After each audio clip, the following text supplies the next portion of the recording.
Welcome to this edition of the Million Dollar Mastermind podcast. This is where we pick the brains of high achievers from all walks of life and get their hard-earned, real-world insights on winning. I'm your host, Larry Weidel. I'm here with Steffany Hanlen. Am I saying that right, Steffany? You are. Hi, Larry. Hey, thanks for taking time from your busy schedule and all the things you've got going on, one of which we were just talking about is a podcast. And since I've brought it up, let's get it on the table if people want to go and follow up after this. Your podcast, you say with your husband? Yes, it's called Mindset Matters, and it's a sub of the Everyday Millionaire podcast. Okay. And so what I'm curious about is what can we, let's go ahead and bang the piano keys and do what high achievers despise doing, and that is toot your own horn. And so, because we always have the thing, it's not us, it's the people around us. We were fortunate. But on the other hand, things got done. So in terms of perspective, how about sharing people, take your humility thing down for a minute, and how about sharing people, just give them a little insight of some of the amazing things you've been able to do in your life, and which forms, along with everything else, forms the foundation of what your knowledge base, your experience base, and your operating principles going forward. So, Exactly. Where do you come from? What have you done? Well, how far back do you want me to go? I mean, I could go back as far as, We want the exciting stuff. So the exciting stuff is far back. Let's go. Okay. Well, I'm a 3-time Olympic coach, mental performance coach in Torino in 2006, Pyeongchang in 2018, and just recently off the Beijing Olympics in 2022 as a mental performance coach in ice dance at this point, whereby I am the coach, mental performance coach of the current Olympic champions and the current Olympic bronze medalists, also the current world champion, silver medalists, and bronze medalists in the realm of ice dance. I'm an NHL skating coach. I was for 15 years, 9 with the Edmonton Oilers, 4 and a bit with the St. Louis Blues. And I had the opportunity to work with some of the best ice hockey players in the world. But what I realized is that it wasn't just what they were doing on the ice. It was their mindset that was in the way, or it was the mindset that was taking them to the next level. And before that, I run businesses. My husband and I own several companies. I invest in real estate. I am a mindset coach for world-class Olympic athletes, real estate investors, high net worth clients, and anyone who really wants to take their life, not just their business, but who they're being in their life to the next level. Thanks so much. And the thing that we can put on the table is the fact that it's been a revolution over the recent decades of sports coaching, the elite levels realizing the importance of having coaches that can talk to you about getting your mind right, staying on track, mental toughness. And there's been going on a long time, a lot of books on it forever. But in terms of being a specialty and making that, it was poo-pooed for the longest period of time. Oh, great. We're going to have some guru in here and and hypnotize you or something. Just get your ass out there and get the job done. But the thing is that when you're out there getting the job done, unfortunately, your brain keeps working. And, you have this feeder thing in there that you can't control. And sometimes into that conveyor belt of thoughts comes negative stuff. And it's like, it's just like you're in the heat of the battle and it's a little late to start figuring out how you're going to do with that. Because when the thought comes in here, it's going to affect to some degree. And the deal is, at the elite level, I'm selling what you do, okay? At the elite level, the thing is the fine line. We always know there's a fine line between mediocrity and greatness. But it's such a fine line. Like Michaela Schifrin finished second in a slalom, I think, or the last World Cup slalom for 5 weeks this past weekend. She lost it like 1/100th of a second, which is, And,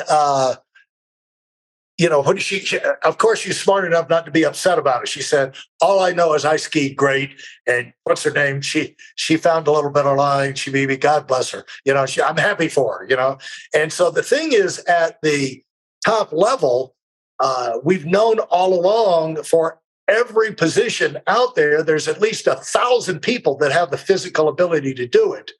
And it's the mental control, mental strength that makes a difference. Even Jack Nicklaus, coming up as a young golfer, he played in a tournament, and his first big tournament, and Ben Hogan, he overheard in the locker room, Ben Hogan talking to one of the other golfers, said, yeah, that big kid from Ohio, he said, if he ever learns how to think his way around the course, he'll be dangerous, But and that was just a light bulb went off in Nicklaus's head, because up to that time, he's just trying to groove the strokes one at a time.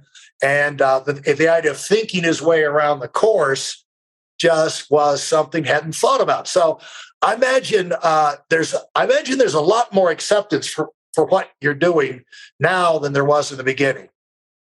Oh, especially back in the day, in ice hockey, I wasn't really the most common looking person walking in the dressing room.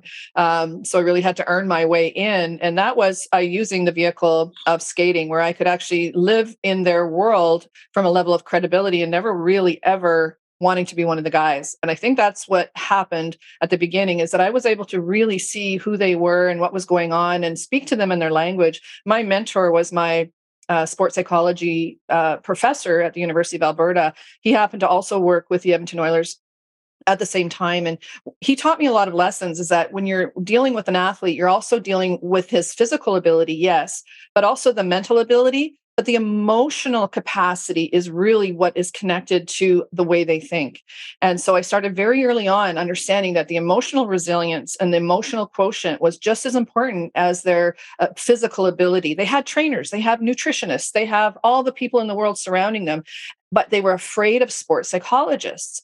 And back in the day, the sports psychologist also had to report to the general manager. So a lot of the players were afraid. They didn't want to have that confidentiality broken. So what I was able to do was kind of carve out a space for the players where they were able to talk to me while we were skating, doing things that they were relating to, getting faster, stopping on a dime, those types of things. So I was able to use the on-ice vehicle to really open up that level of trust, so that they would start to tell me and talk to me about what was going on.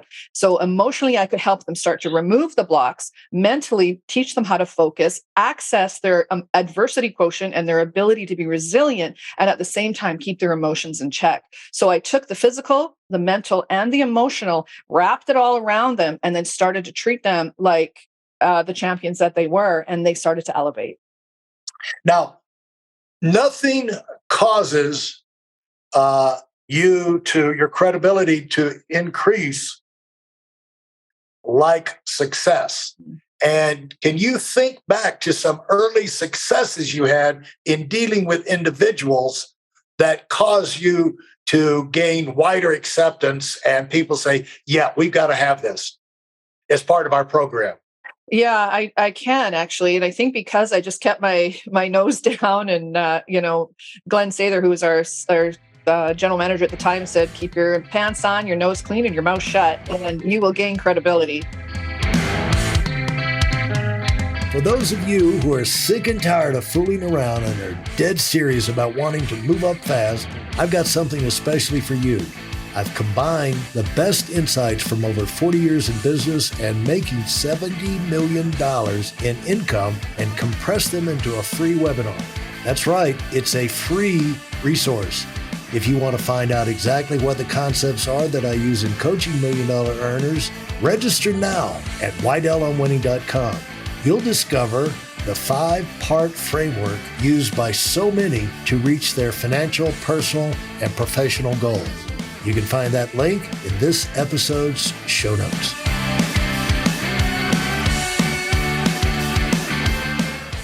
And so talk about some of those experiences. And was it a surprise to you to the extent that it happened at all? Well, ultimately, being a female in a man's sport back in the day was not really common. And so the players didn't quite know what my role was going to be. So I had to earn my respect one player at a time. So as I was working with players coming off of injury or working with the physiotherapists and helping them gain their strength back after injury, et cetera, I started to find that the players were having more success in how they were showing up. They were getting more goals. They were moving from the fourth line to the third line to the first line. And people were starting to notice. And because I was staying true to my own values and I wasn't compromising, I wasn't going out and partying at night, I wasn't doing the things that some other women in a men's sport tend to be criticized for. I really stayed in my own bubble. And because of that, the results were starting to connect to me. And I was also, there would be times where the media would come and ask me what I was doing, what's my secret. And the code in professional sport is someone like me doesn't speak to the media. So I had to let the players' results speak for me, which was a bit of an interesting disconnect because, again, like you said at the beginning of the podcast, is that we're trained to be humble and have that level of humility. And I was trained right from the start is never blow your own horn. Don't tell everybody how great you are. Let your results, let the players spread your rumors for you. And that's what happened. And as I started to want to retire and leave the NHL world, I was getting married. I wanted to move on in my life. And I thought I'm going to go, rock it in the business world. So I used that credibility in a sense and let them spread the rumors for me, and then started to train as a mental performance coach and realized that what I had done in the NHL was really wrap the emotional and intellectual mental resilience, not just around the players, but around myself. Because I had to bang into a lot of things, if you can imagine the barriers that I had to overcome in the sense of, proving myself, but not being able to tell everybody how great I was. Yeah. And when you say bang into barriers, that means there's some pretty significant barriers out there. What give us when you say that, what's the first type things that jump into your mind? Well, I didn't realize that being a woman in NHL was going to be an issue, and being the first woman on a paid contract, I mean, that was pretty cool, but I didn't even realize that until about 4 or 5 years ago when I was interviewed and they said, well, weren't you the first paid female? I'm like, yeah, I guess I was. So now it's very common. Now it's very appropriate. Now it's very encouraged. But then it was like, well, if you're in that world, you must be in it for a husband, or you must be in it for something else. There was always a storyline around why I would have been in this sport, except for the fact that my passion was about really helping people elevate themselves, not just in their skill level, but who they're being as a human being. In their cases, as a husband, as a business owner. I started to teach them to treat their hockey as a business so that they could get themselves supported for that transition leaving hockey. So that was also a barrier because at one point they didn't want to talk about the future. They just want to talk about the here and the now. Anything else was superstitious. So I got really, really hammered on that one. There was one situation where I was working with a young player, bringing him back off of a knee injury, doing rehab with the physiotherapist, with the medical team. And I had made a comment on how well he was doing. Well, he then took that to his agent, and his agent then went to the general manager and said, Steffany says, I'm ready to be put back in the lineup.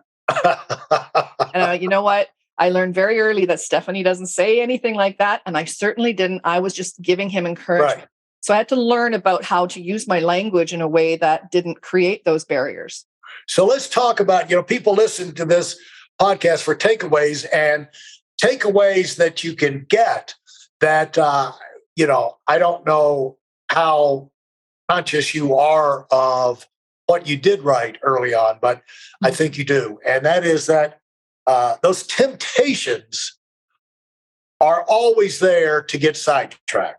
Now, very easy, when you're in a hard partying environment where they make a lot of money, they've got a lot of off time, a lot of goofy people there, especially when they're off the ice, they're playing video games. And, that's what, the locker room activity with jocks is, not the most sanitary or, oh, you're saying that so kindly. Yeah. And so, it's just like dealing with a bunch of toddlers in many sense, that are out of control and superhuman strong and been treated like prima donnas their whole life. So it's real easy to get sucked into doing things. Let's just say really easy to get sucked into doing things that you know that are over the line. Then pretty soon you're doing that every night of the week. And then pretty soon, no matter what kind of success you've had, you're off track. But that can happen to you in any business. I mean, as soon as you start to have success, temptations show up. And if you stay in your bubble, if you keep your head down, these are the people that wind up with a long-term careers. And it's like I've told people, I recognize this early on in my career, it's the people with the long view rather than the short view. The short view is, I want to get a paycheck, I want to get a pay raise. I'm so excited, I want to win this award, but they're not thinking. You're not thinking what we call like running through the finish line, like the opportunities that are beyond, that are probably going to be multiple bigger than what you're doing right now. So what you've done, you took that opportunity. I want to find out how you even got that opportunity, but you took that opportunity, you kept your head down, focused on doing that, and just stayed in your group. Now, what's happened is not only turned into a long-term career, you got podcasts, you got books, you've got, speaking things, you've got, other business opportunities. And that's the thing about staying focused, running through the finish line, not getting sidetracked, not looking over your shoulder, not taking a break, letting up before the finish line, running through it.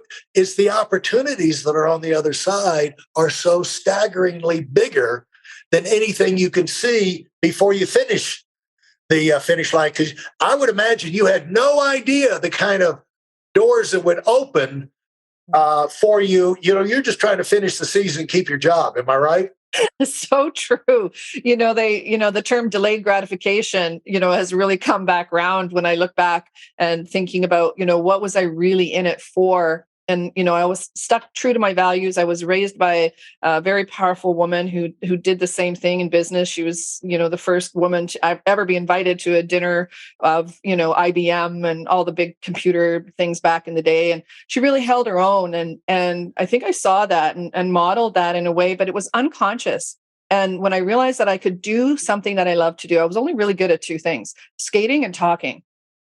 So I thought, well, how can I create a business with skating and talking and see how far I can go, and then allow whatever opportunities were going to show up out of that. So if I got out of my role of skating and talking, and like you say, look over your shoulder and find those distractions, I would get smacked back really fast. And, if I was out of my values, out of integrity, I would roll my ankle, or my car would get dinged. And I was like, there's these things that are showing up that when I'm not being true to myself or not being true to who I say I'm being, especially in the dressing room. I got tested, Larry, like crazy. My first year at training camp, I went to go grab my skates, and we were just doing a warm-up session off the ice, and somebody had squirted whipping cream in my skates. So when I went to put them on, I got tested, I got razzed, I got every level. One day I walked in the dressing room and I would always announce myself and I go, "Girl, coming in, woman."